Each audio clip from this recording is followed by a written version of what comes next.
What's going on, guys? Hiatus Damian here from the Lookout, taking a small break to talk about the first secret rare from set 19, Cumber.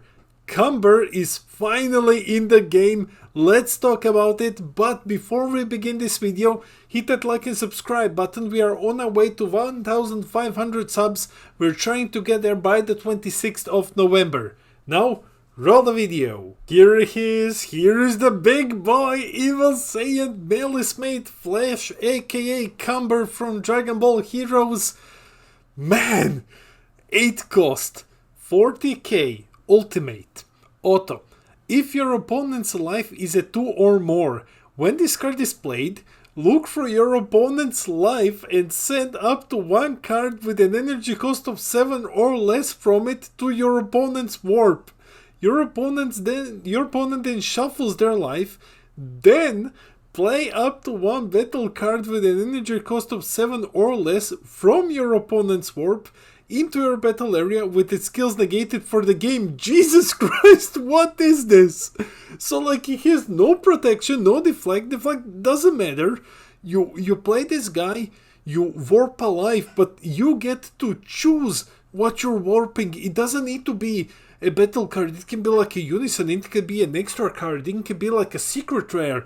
You just look for your opponent's life and you just remove something. This is an auto trigger on play. This always happens unless this card gets God Sealinged or Cold Bloodlusted. Wow.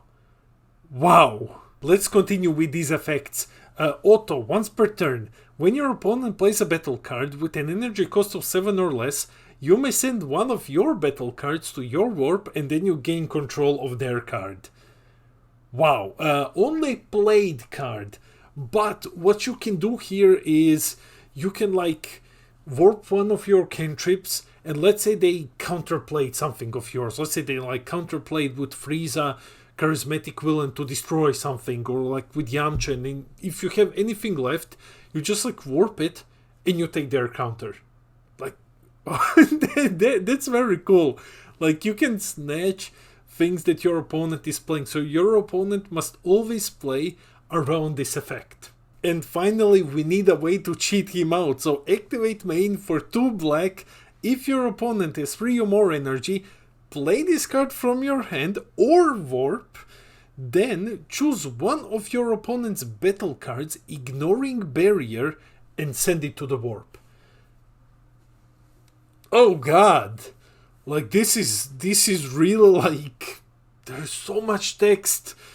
Let's digest all of it. Let's just summarize what this guy actually does. Wow, this is really crazy. So to summarize the card, what we have here is a 2 cost 40k guy who warps something when he is played, looks at your opponent's lives, if your opponent is 2 or more, then just warps something from the life, anything that costs 7 or less, doesn't need to be a battle card, just warps it, then goes for your opponent's warp, grabs a battle card with a cost of 7 or less, and brings it into play under your control. Unless he gets God Sealing and something else stops him, this is the bare minimum that you're getting. So for 2 energy, warp something ignoring barrier, warp one of your opponent's lives, and then gain a battle card from your opponent. Okay, and he's 40k. Jesus. And auto once per turn, so if he survives, if your opponent doesn't remove him because he doesn't have barrier, but if he sticks around, your opponent must make peace with the fact that if they play something, you can steal it. If it costs 7 or less, and if it doesn't have barrier, you just steal it. Man, this is a very, very strong secret rare. What decks want to play this card? Well, I imagine that you want to play it in basically any black deck, because you have to play it in a black deck because it requires 2 specified black energy for activate main.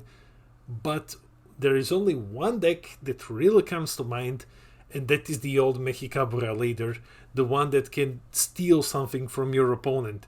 Because now you're stealing stuff from your opponent with your leader, you're stealing stuff with your secret rare. If you don't need the stuff that you stole anymore, then you just can remove it. You steal something else if your secret rare is here. So I would play this in Mexicabura 100% of the time. We'll probably get like something else that also steals stuff. I hope that we get something else, or like some other homes for this card, but so far this guy is amazing, and I will definitely put this into Mehi deck.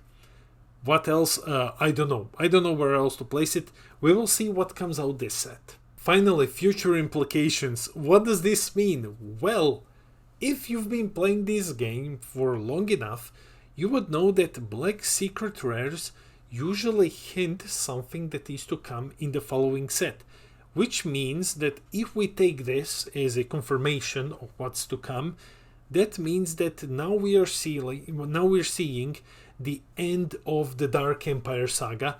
Finally it's ending, and black in next set in BT20 is going to be the Prison Planet arc, which you can watch on YouTube.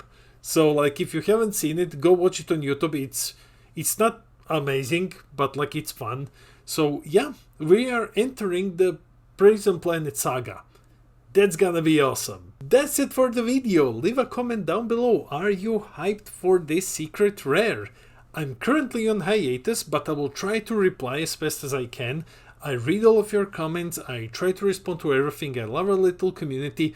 I think that this secret rare is great. I'm super hyped for it. I hope I get to open one of these. And yeah, I'll definitely find a place to play it if I open one. Yeah, so far, when it comes to secret rares, this is an awesome start. Well, before you leave, if you haven't subscribed yet, hit that subscribe button. We are on our way to 1,500 subs. We're trying to get there by the 26th of November.